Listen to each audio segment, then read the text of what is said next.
ராமநாதபுரத்தில் இளைஞர் கொலை செய்யப்பட்ட விவகாரத்தில் உடலை வாங்க மறுத்து உறவினர்கள் வாக்குவாதத்தில் ஈடுபட்டதால் பரபரப்பு ஏற்பட்டிருக்கிறது. கூடுதல் தகவல்களை செய்தியாளர் சோனிமுத்தன் வழங்கிட கேட்கலாம். சோனிமுத்தன், வணக்கம். தற்போது உடலை உறவினர்கள் வாங்க மறுப்பதற்கான காரணம் என்ன? அவர்களது கோரிக்கைகள் என்னென்ன?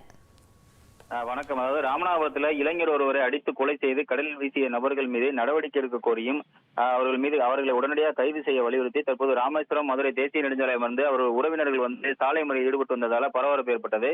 ராமநாதபுரம் கேணிக்கரை பகுதியைச் சேர்ந்தவர் சையத் அப்துல்லா, இவரது நண்பர்கள் நேற்று முன்தினம் இவரை காரில் அழைத்து சென்று முன்பகை காரணமாக கொலை செய்து திருப்புலானி அருகே உள்ள திணைக்குளம் கடற்கரையில் வீசியதாக கூறப்படுகிறது.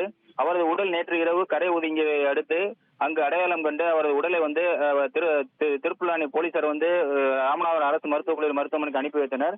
இந்த படுகொலை செய்யப்பட்ட சையத் அப்துல்லா உறவினர்கள் கொலையாளிகள் மீது நடவடிக்கை எடுக்க வேண்டும் என்று வலியுறுத்தி மருத்துவக் கல்லூரி மருத்துவமனை முன்புள்ள ராமேஸ்வரம் மதுரை தேசிய நெடுஞ்சாலையில் சாலை மறியலில் ஈடுபட்டனர். இதனால் அந்த பகுதியில் பரபரப்பு போக்குவரத்தும் பாதிக்கப்பட்டது.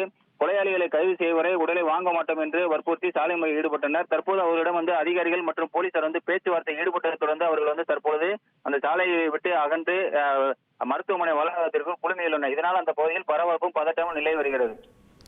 உங்களுடைய விவரங்களுக்கு நன்றி சோனிமுத்தன்.